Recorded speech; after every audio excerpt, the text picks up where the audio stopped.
Hi everyone, I'm Agree, I'm Harrison.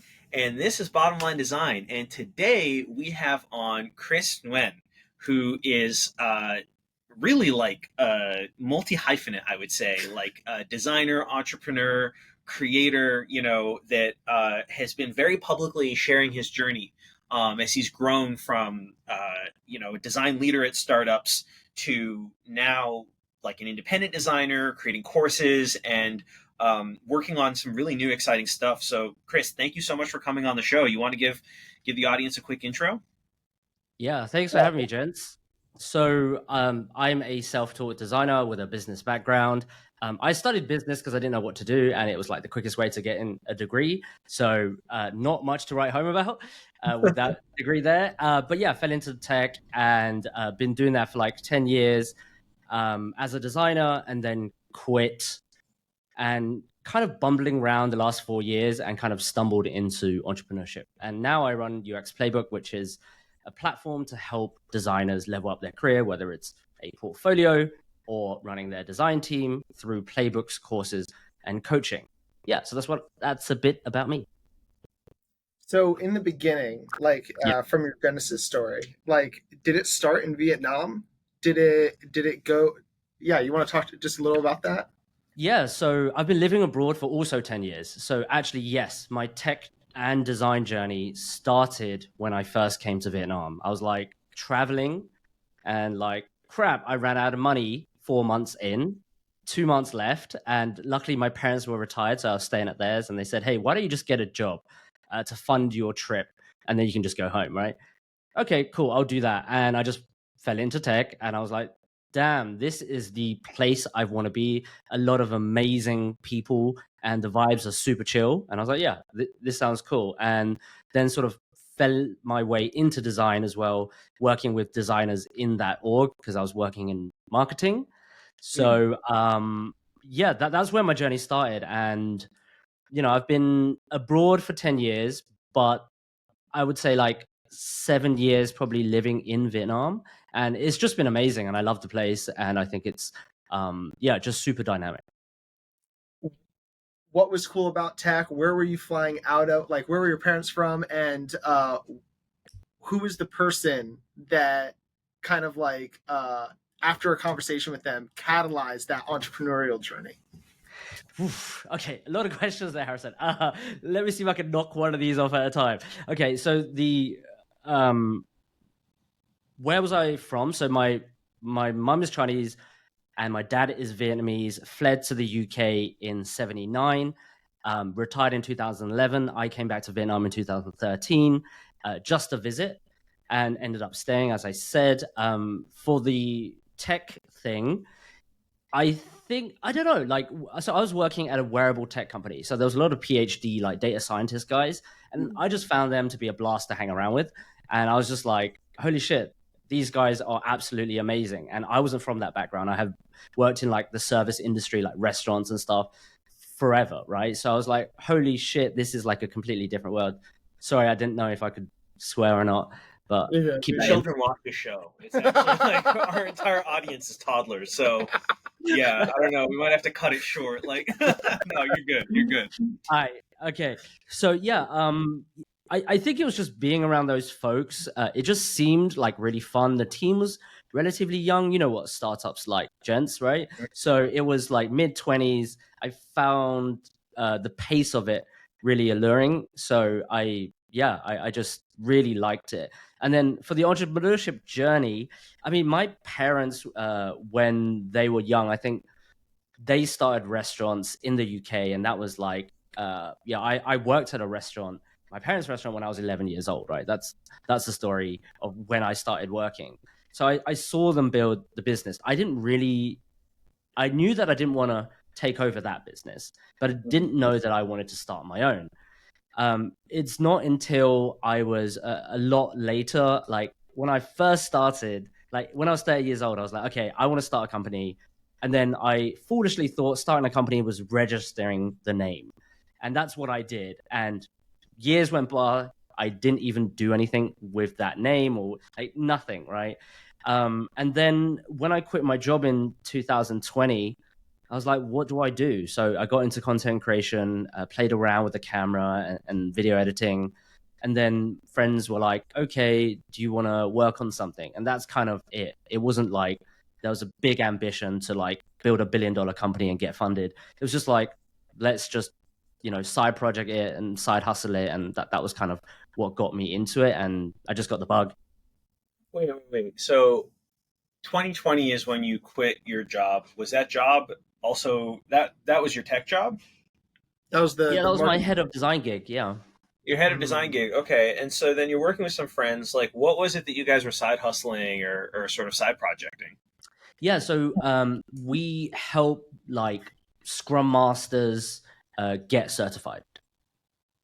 So we're a test prep like platform. Is it live still? Yeah. Wait, that's super fascinating. Go Okay. ahead, plug it. What Yeah. is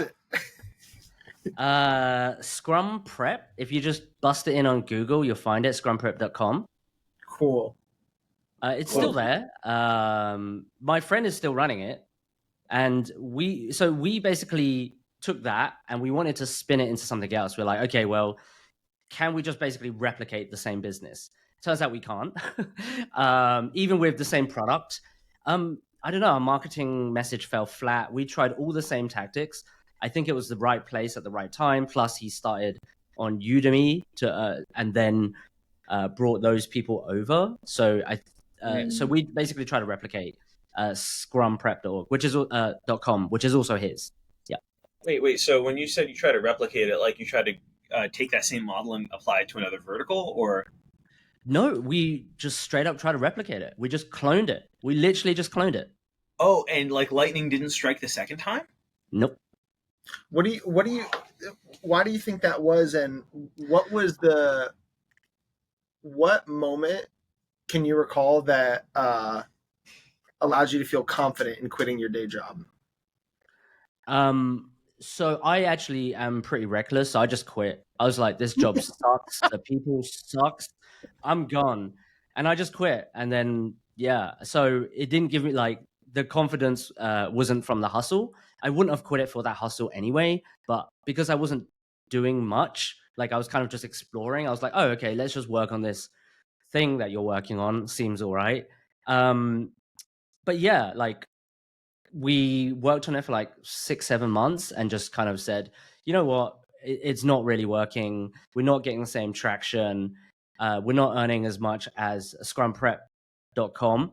So it's like, okay, well, what's the point, right? Just keep your thing and I'll just move on to something else. Okay, and what was that something else? I co-founded a Web3 startup, and it's in the Chinese astrology vertical. That's pretty random. Market to crack. Yeah. So the reason is, my first design job, I was working with the head of product, which coincidentally is my co-founder, but he's a engineer, and he was like, Chris, you're not doing anything. I've got this wild idea. And his father has been working in the Chinese astrology field for the past like 30 years, written books about it, all sorts of things. They also built one of the biggest websites for Chinese astrology. So that was in the 90s and early 2000s, and they kind of sunsetted that. They didn't do that anymore. So he was like, okay, let's do a reboot. My dad's kind of retired. Why don't we kind of use his knowledge as the subject matter expert, and we build tech around it and trying to funnel people in through that. Yeah. Interesting. Wait, so the website that they built was not live anymore necessarily, or like you said, they had sunset it. Yeah. It wasn't available, or it was just like completely inactive. Let me just try to find ChineseAstrology.com. I think it could be alive. Yeah. What also? Wait, ChineseAstrology.com is crazy search engine optimized. But like, what was the Web3 angle? So it was like, I don't know, man. Like, okay, so yeah, sure. It was like super hyped, right? And it was like, okay, let's just get in it. And we were lucky that we got some investment from some of our degenerate friends in the space. But the Web3 angle was like, okay, well, you know how I don't know, there's certain lucky objects in Asian culture, whether it's like a jade necklace or a wooden bead thing. Like there's these bunch of like symbolism. So can we then transfer that or like make art that represents a part of luck, right? So when you take it away, you feel like, oh yeah, this is gonna like be lucky, and we kind of merged that with your zodiac sign, and did different artifacts of luck with different animals. So we did that. Okay, and what was it that you learned in the process of like doing this that you didn't know beforehand? Uh, what did I learn in the process? Well, I learned. Well, I knew this before, but it didn't hurt as much. Which is, you just got to get it out there as quick as possible, without changing your mind every week. Right? You have to get it out and start speaking to people. And also, just because your co-founder has been in this space, you have to validate it for yourself. Right? He can't tell you what people want. You actually have to be the one to hear it and to dissect it. And I really relied on him for that, right? That was my bad, because he was like, don't worry about it. We've got all the knowledge, we've got like, and it just didn't work for me. And yeah, and another thing, I think I don't know if I'll ever work in a vertical or in an industry where I don't really care about the users. That's just not my thing. Such a cheat code for not wasting many months or years of your life as a founder, as an entrepreneur, is like, if you don't care about the users, like, which by the way is like, most individuals don't, and I would maybe even argue should not care about the vast majority of people at the level that like a founder would need to care about their customers, right? So it's not even like a knock on, let's say, the participants in the Chinese zodiac community. But what about the right? executives at Exxon? Right, yeah, right. But like yeah, like the thing that you're saying is just like so true, that if you don't have like a burning, energizing care for those customers that you're trying to serve, it's just really unlikely or basically impossible for you to have a shot at getting to product market fit, because you're going to need to be talking to them constantly. You're like a trying to tailor your product to their body, and it's like, that's not something that you can just like sort of intuit, right? You like literally need continuous feedback. And yeah, you're gonna have to learn like where they hang out, how to land new conversations with them, how to get introduced to their friends. And if you don't like care about them, Exactly. And like naively, you're like, oh yeah, I'm a designer. Oh, I'm a product builder. I could build things for everybody. Or actually, at one point you will just burn out and you will just not care. And having that motivation, that intrinsic motivation of like, oh, I love this space and I'm going to be here for a while.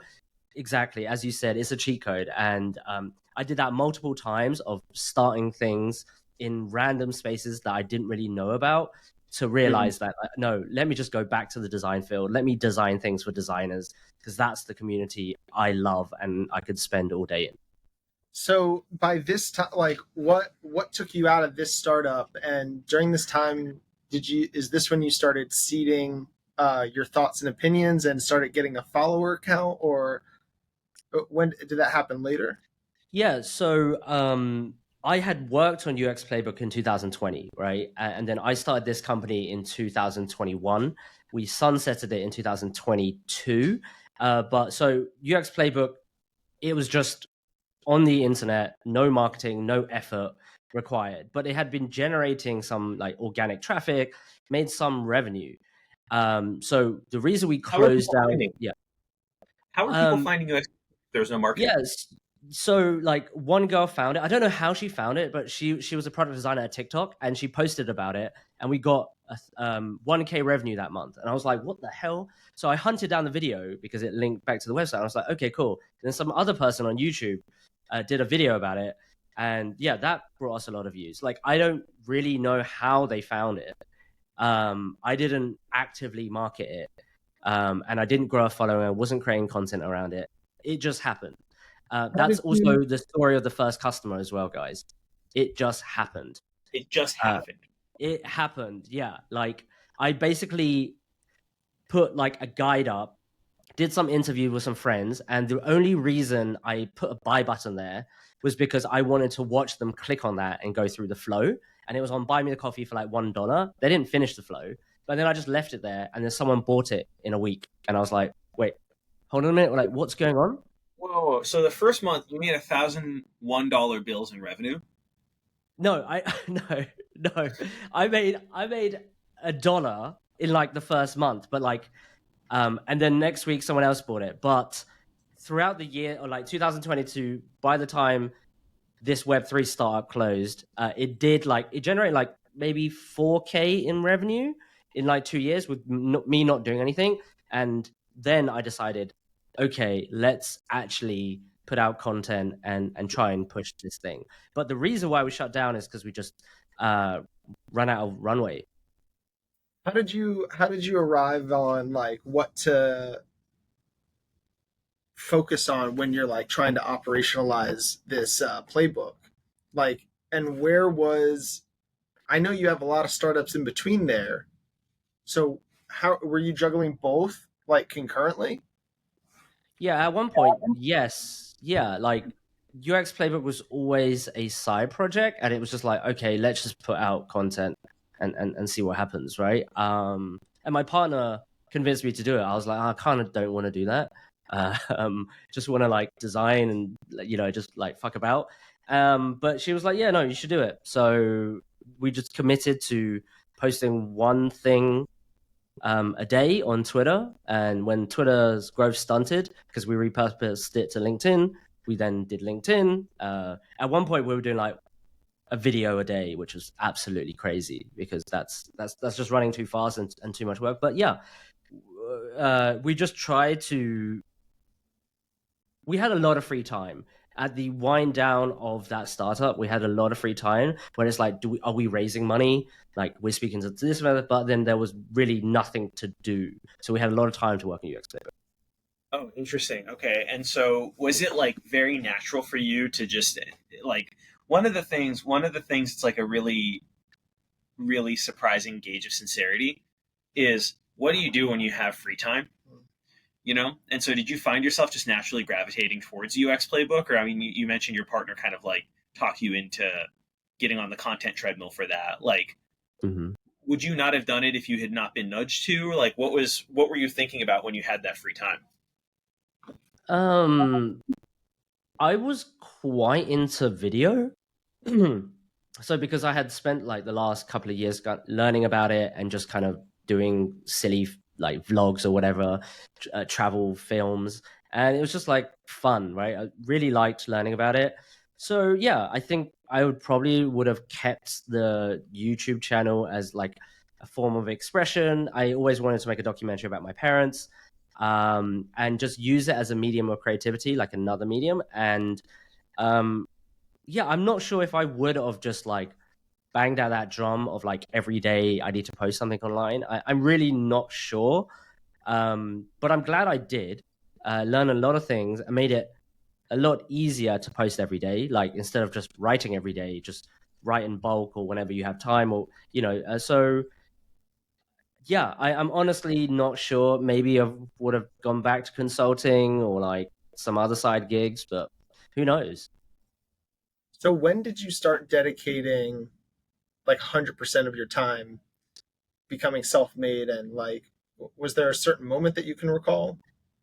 So I closed. So we shut down the company like towards the end of May 2022. So we had already started UX Playbook, and I was foolishly enough to start some other things.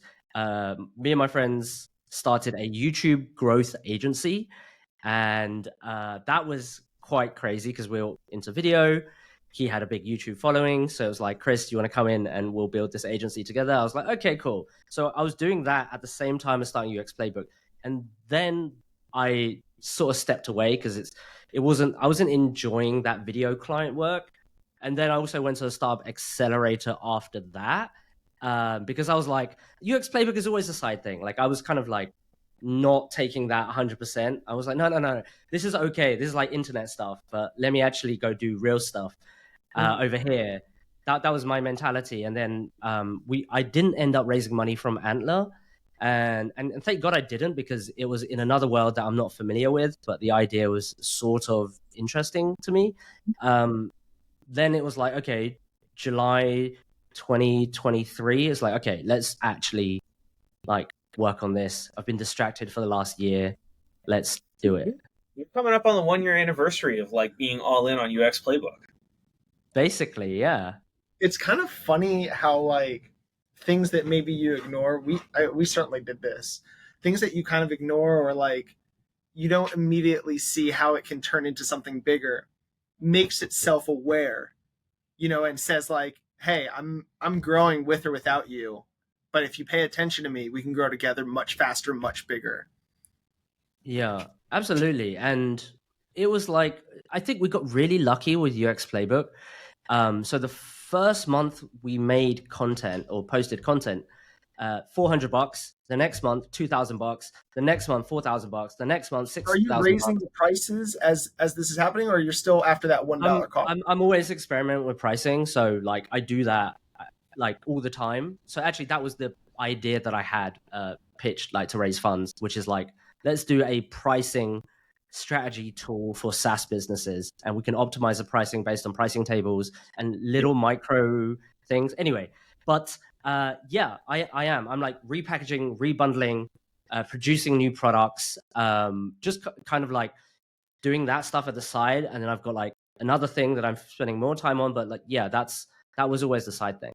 Wait, so okay, so it was like 400, 2,000, 4,000, 6,000.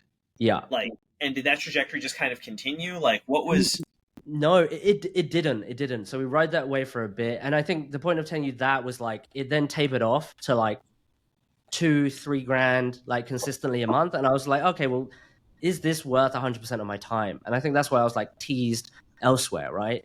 But from July, I don't remember the metrics from 2023 July, but that November is the first time we hit 10K, because a few months of just focus brought us there, and we've been consistently hitting over 10K for the past few months, right? Maybe for the past 6 months. So actually, like eventually saying, "Oh, this is working," yeah, was a blessing that I just So, okay, I might be not following, because you said that you got to a place where it tapered, and then you started wondering whether this is a good use of 100% of your time.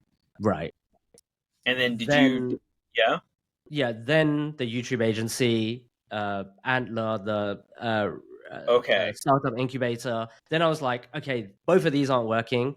And then come July, I was like, okay, let's actually do this. And then in November, it just went back up like that.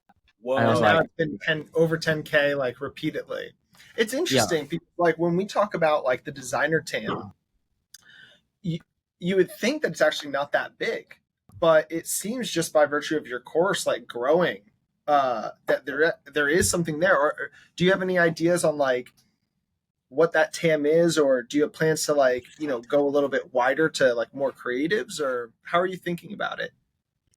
Yeah, well, there's definitely more like untapped areas. I mean, like, so there's so many English speakers, right? And okay, but so I've thought about translating it into, and I've had offers like, oh, let's get it in Portuguese, let's get it in Spanish, let's get it in Vietnamese, whatever it is. And I'm like, no, let's just stick to English. That's just another marketing, headache, right? But I think there's still more to kind of go after. I mean, we've got like 900 customers. So, I mean, there's definitely more than 900 designers in the world. And if you think about just the percentage that can afford like a boot camp or 4 years degree, I think we have so much more, right? I haven't like paper napkin the TAM, I'll be honest, but I think there's still room to grow. And because our products actually cover quite a wide spectrum, from like design leadership, like team culture experiments, to like building your first portfolio, right? And everything in between. And I believe I covered some of the bases, but I think there's still like more ideas and things we could work on, like Jeff White with his like storytelling course, for example, right? And there's just, or Sarah Tajima with her like sustainable playbook. There's just so many other like things you can slice, but I haven't figured out how big this market is, and yeah, that's where I'm at there.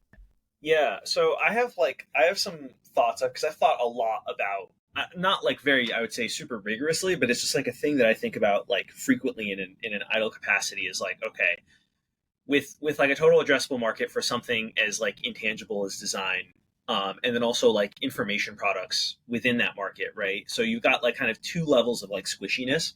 One thing that comes to mind is that like I think that more and more designers or like more and more of the like sort of community that builds technology or tech is going to like shift towards design as opposed to sort of I think like the front end engineer is going to be forced to sort of make a reckoning of like are they going to become a systems engineer and like be working on like productionizing backends, or are they going to become like a very technically minded designer that can, for example, while wireframing, be like, we can't really do it like a horizontal nav like that because there's like limitations with screen size, or this design system is not going to be the right one for this product because they have like poor support for a React component library, let's say, like you know that kind of thing, right?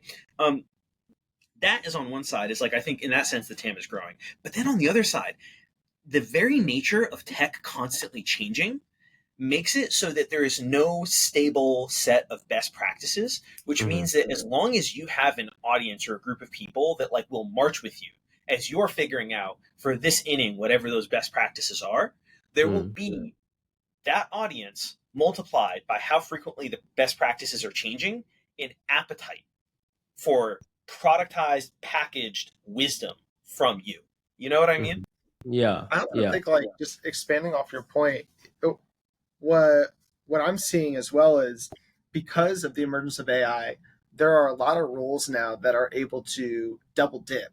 Like PMs right now are and engineers as well. They're exploring what it means to design, or at the very least, like getting pretty damn good at generating prototypes, or like POCs, like just so they can unblock themselves. Just so they can unblock themselves. Yeah. Like I wonder, like, are you thinking about exploring that TAM? And the question I had before was, what is your decision making matrix like on how to expand or how to think about like that next phase of your business?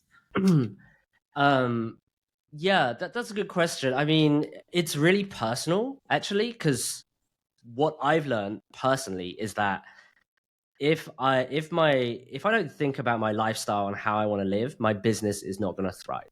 So, and the only reason I built this is not to build a prison for myself like some other jobs or other startups. Actually, it should be centered around my philosophy of how I want to live life.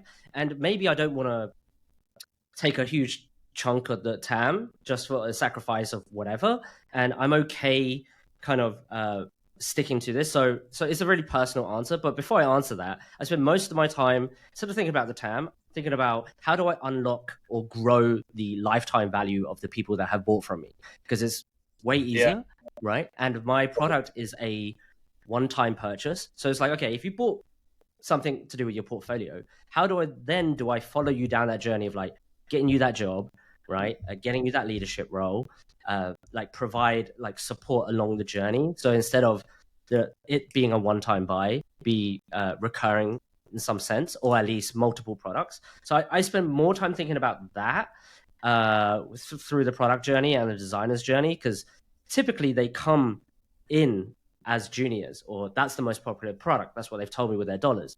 So then it's like, well, how then do I unlock them, unlock these milestones in their journey, and for them to be my repeating customers? So I think a lot more about that than just the size of the market. And then where is my business going based on what I'm thinking about? Well, funny you say that, because I've been thinking a lot about just business in general, right? Like, because just like learning this on the go, making a lot of mistakes. I kind of want to help folks do that too, because I know there's a lot of great designers out there, whether or not they're kind of like, oh, I don't want to start something, I'm really comfortable 9 to 5, I want to do this as a side hustle. I think there's that push that I think we need to give folks,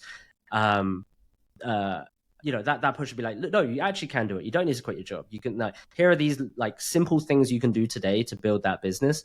And here's how you think about it. Here's how you set up an email sequence. Here's how you do a lead magnet. Like, these really basic things that they could find out there, but they just need some more help. So I've been thinking a lot about that recently, and how do I productize that part? Like, I could get them, like, I've got to 100K. I'm pretty sure I can get them to 100K. I don't really know how to get them to 1 million because I haven't been there, right? So I'm like, okay, well, I just want to take a small slice of this like business thing and be like, okay, maybe we can get your first dollar online, and then we'll go from there.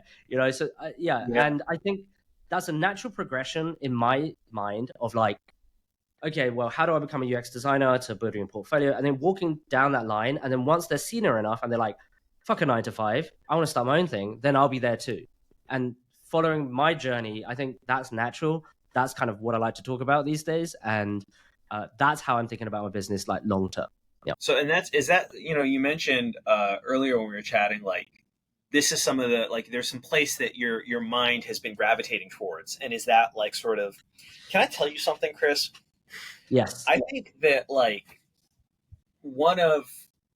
there's like sometimes, when you see something and you just can't, or you see something one way and you can't really unsee it ever again.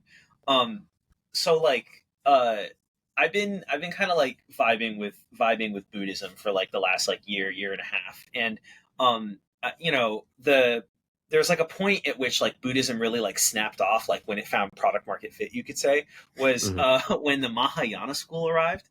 And the Mahayana school was like, okay, if reaching like the nirvana, or like the achievement of like the relinquishing yourself from like cyclical suffering, is like the highest goal, and we should all do that, then isn't it logical? They were like, well, isn't it logical then that like everybody who does that should try to unlock that same feeling in everybody else, as many people as possible?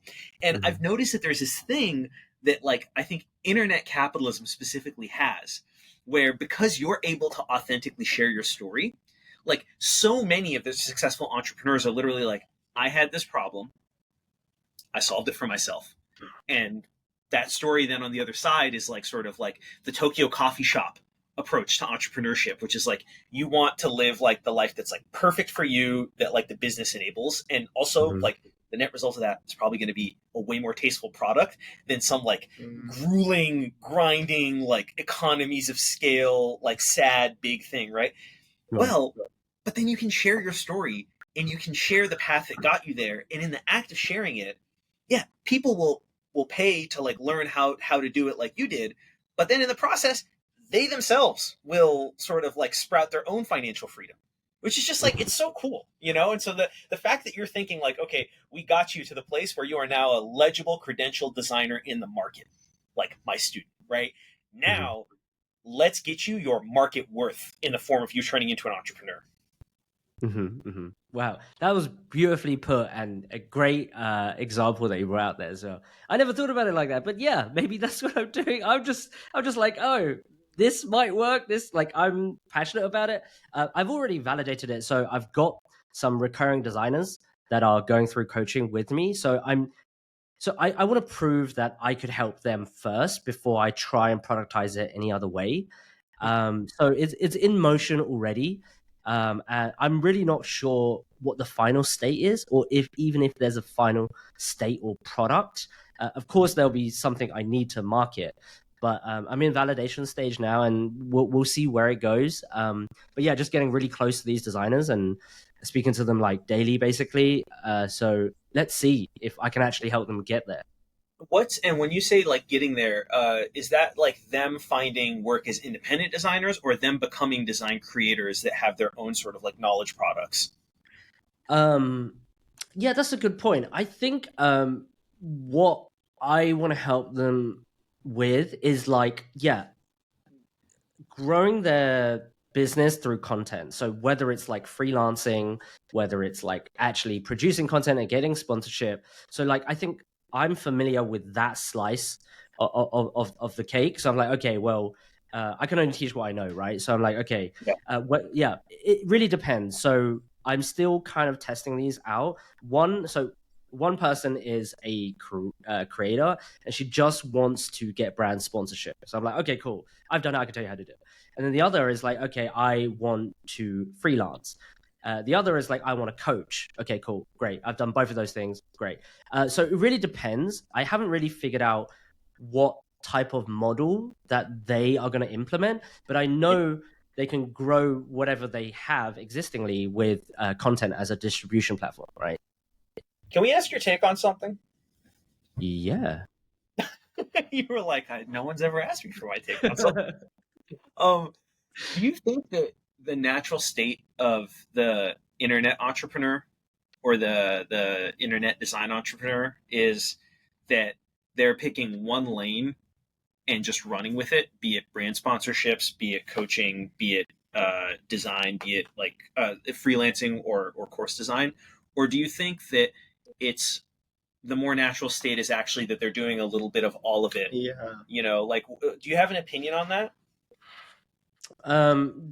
The ones that are really good and really run a great business, they have definitely diversified every single thing, right? Products and services, education, sponsorship. They've even acquired companies to do this as a distribution.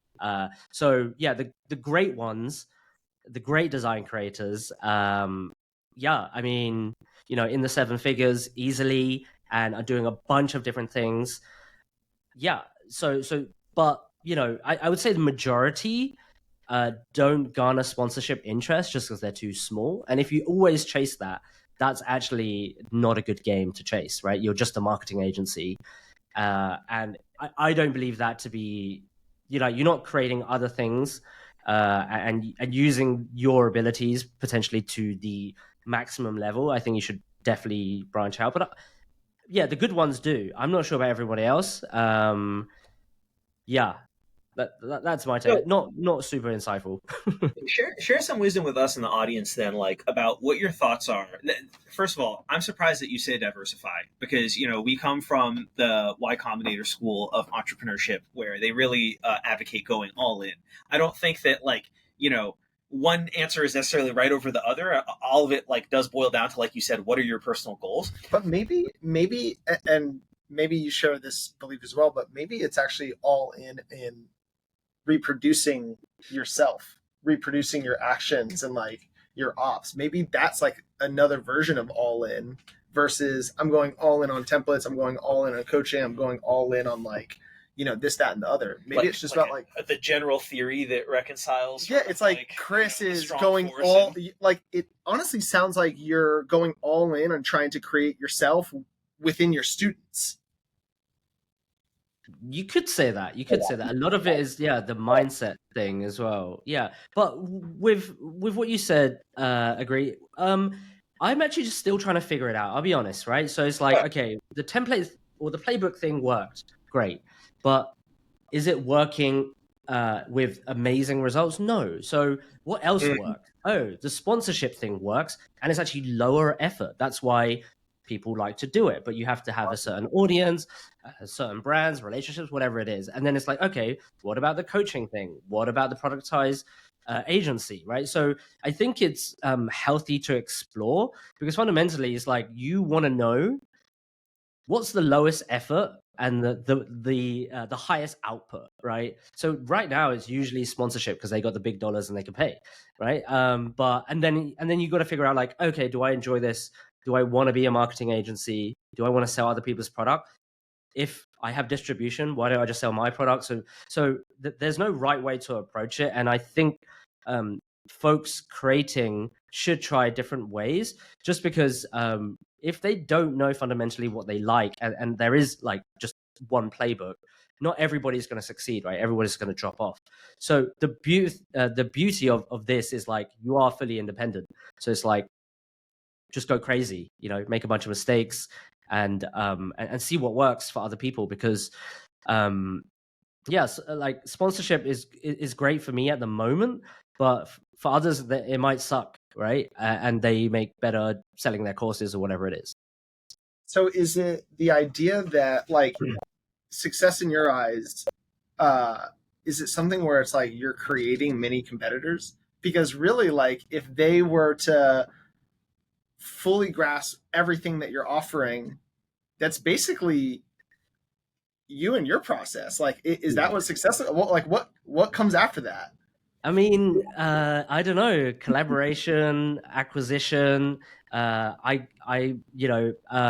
some resources in their company, whatever, right? Like, I think it doesn't matter if I have competitors. Like, the person I'm coaching is building a portfolio course, and I'll be happy to give her my course so she can make hers better. Like, it doesn't really matter, right? And also, it does come down to how efficient or how effective you are at marketing yourself and your product as well, right?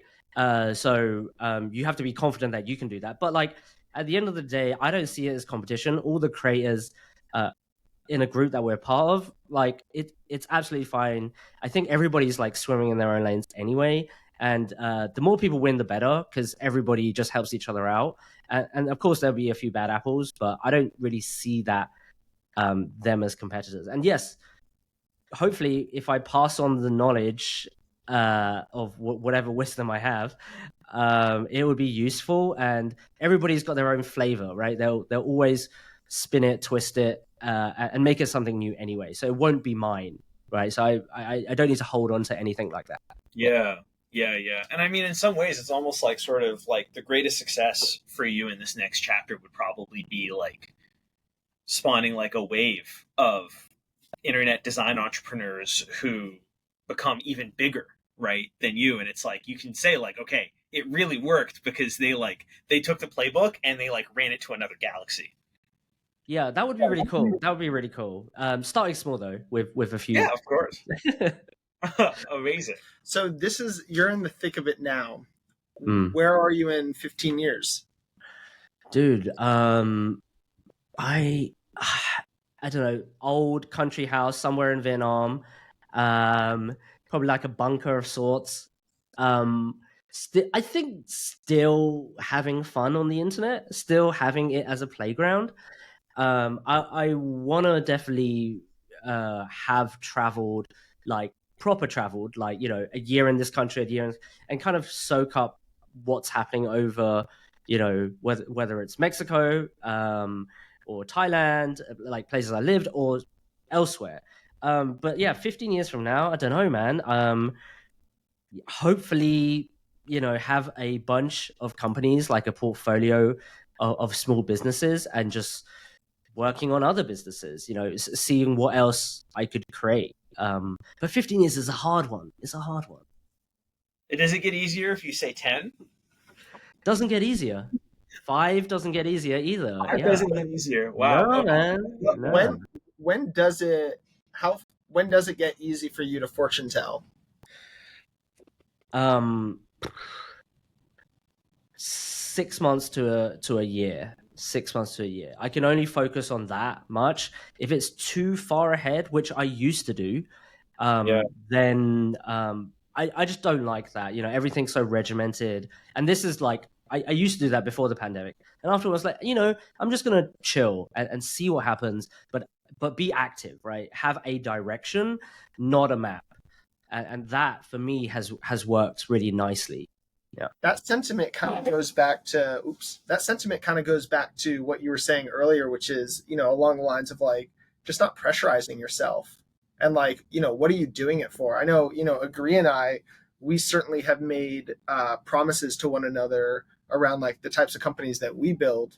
And it almost seems as though from the outside, you're lifting your foot off the gas pedal, but in actuality, you're really just letting it glide down the hill. And sometimes you actually end up going faster when you don't put that pressure on yourself. Do you find that, like, what mechanisms have you put in place for yourself to make sure that you avoid that? Avoid just slowing down without knowing, or gaining momentum and actually being purposeful about it. What do you mean? Staying away from the pressure. Like, when do you find yourself? Yeah. I mean, a little bit of pressure is good. So like I do like arbitrary set deadlines and launch dates, and just have something to run towards, because I think that's healthy. You don't over design or over engineer anything. So that's good. Without the pressure, like in terms of taking off the pressure, I'm a bit of a workaholic. So sometimes I do just take like, I don't know, a random like 3 day off, right? And it could be in the random middle of the week, anytime. So in a month, I probably work like 20-ish days, maybe 22 days, because I'm just take these like random days off. Or if like my morning has been completely screwed with chores, I'm just like, okay, I'm just not going to work today. And I'm okay giving myself a break. I've always been like that, right? Like I do run in, like I do work in like sprints, and I do like this video I probably spent 20-ish hours on in the past 2 days, just sat like by this desk. But and then like after this, I want to chill the fuck out for a good half a day, right? So I think letting yourself kind of just do that is good. Remember, it's your own timeline as well, right? And your own schedule. Um, Scheduling time to see family is always a great one. Good thing that my family lives in another part of Vietnam, so it means I actually have to fly out there. Oh, So wow. don't take the laptop. Maybe take the iPad. Um, that's cool. And then obviously my friends live abroad back in London, so that's always a good excuse. But any excuse I can, I try to get away. But I know it's a luxury to think like that because I'm still kind of in this beginning phase and infancy of what I'm working on. So it's like, Mhm. okay, I would take it to some extent, but I wouldn't like over abuse it. Maybe 15 years, I'll be abusing the crap out of it, right? And just chilling. Yeah. Yeah. No, there's a lot of value in finding your groove, right? And the natural cadence on which you do good work. And I don't think that that's always for everyone. Like 60-hour weeks for years on Mm-hmm. end. I think that yeah, ultimately it comes to you when it comes to you, and the best that you can do is just sort of like engineer consistency, right? Mm-hmm. Like Mm-hmm. something came across this study in a community that we're a part of where I think it was like the pre-seed founder is working something like 65 to 70 hours a week. And Mm-hmm. then when Series A rolls around, it's about like 59 ish. And so you have to look at that and you're like, okay, is it really just part of the story that you just have to put in hours and like smart work? Or is it that just by virtue of like hitting Series A, like they're doing something right, that they've put processes in place and have come to terms with, man, like I shouldn't have been doing that in the first place. Like, what's your Mm. take on that? Uh, I mean, I don't know. I mean, like, I think everybody would be more happy if they didn't chase venture money. Like, I'll be honest, like founders, you guys would probably be more happy. Of course, you'll have to suppress the ambition, right? Of building a truly large company, right? Based on the injection of capital. But um, yeah, I think everybody's kind of seeking a bit of stability, right? Series A, okay, okay, I'm good now. We have runway. We still need to work, but yeah, if I think it is a matter of hunger, right? The pre-seed founder is absolutely crazy. Just wants to really get to wherever he wants to get to. But imagine if he could do the same thing without chasing that money. Like, but he does it for himself, and maybe he can spread it out for a longer period of time. Like, not just that 6 months of him having to close around, but like 3 years, and maybe he'll build a better sustainable business by doing that. Right? If he put the same amount of hours, right, and is truly his, and he can one day exit, right? Might not be a bigger exit. He might not be, world famous, but at least he's built something from ground up. So I don't know. I mean, I've tried to raise money, and we did raise some money, but I don't know about folks who are in that. I mean, you guys are in that game. It's just not for me. Not saying, not throwing shade at all. One thing that we've definitely learned is like you really have to know like philosophically what you're trying to do, Yeah. and like you have to come to that whole conversation or that whole thing with a lot of clarity about what you're trying to get out of it. And I think that a lot of like that whole discourse is, I think, is heading in a much healthier direction now, because it's like clear that you can build a large even massive business without taking on venture dollars, but you can't like you're going to be in for a really bad time if you're going for it just because you think it's like what everyone else is doing and all, you know, like Mm-hmm. that whole thing. You have to know what you're trying to get out of it and like see it as an instrument rather than as like an end in itself. That Right. suppression of ambition is a very, like, that's just like, you know, that's going to begin to live rent free in my head. Like, suppressing that ambition, how do you weigh that up against, like, okay, venture dollars definitely gets us to this place faster, but at the same time, it might be injecting undue pressure, you know? Like, if you were to otherwise just like go at it yourself or with like a few friends or like a friends and family round, like, certainly Agree and I have like toyed with these two worlds where all of our communities, like all of our, you know, founder education was rooted in Silicon Valley tech. Venture dollars very much tied into that story. But at the same time, we bootstrapped, right? And so like a lot of the times when making decisions, it's almost looking through the lens of like a venture capitalist, but at the same like if it was a venture capitalist driven business versus just like a self-starting business, Mm. what advice would you have for maybe like the designer founder or just any other founder that's thinking about choosing what path to take? Like, when is it right and when is it wrong in your eyes? Mm, yeah. It's yeah, really personal again. I think what Agree said was spot on, where you got to know like why you're getting into it, and also recognize that the incentives for the parties involved, the people giving you the money, what are their incentives? Okay, Mm-hmm. and are they on your side or are they on some other side? Are they on the LP side? Like whatever, right? So if you find a partner that's willing to sort of back you and give you the tools that you need, but not be in it for their own agenda, that would be the perfect world. But we don't live in a perfect world, so you have to weigh up, I guess, how long you want to be in this. Do you want to get liquid quicker? Do you want to do this for the next 10 years versus the next 5 years? Like, what is that time? I think it's really hard. I mean, yeah, not to say that I won't ever try to raise venture. Maybe I would one day, but like, at the moment, it seems like the thing that you work on and solely by yourself, for some reason, uh, I'm more proud of this than I was when we were building that Web3 app, even though we raised a bit of money. Yeah, I don't really have good advice, man. I'll be honest, and just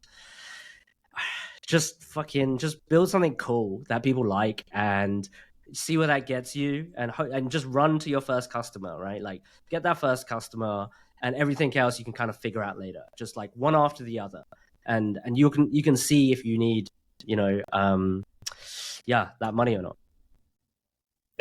That's great advice, and I think honestly like a pretty good closing point. Is there anything else, Chris, in terms of parting words that you would have?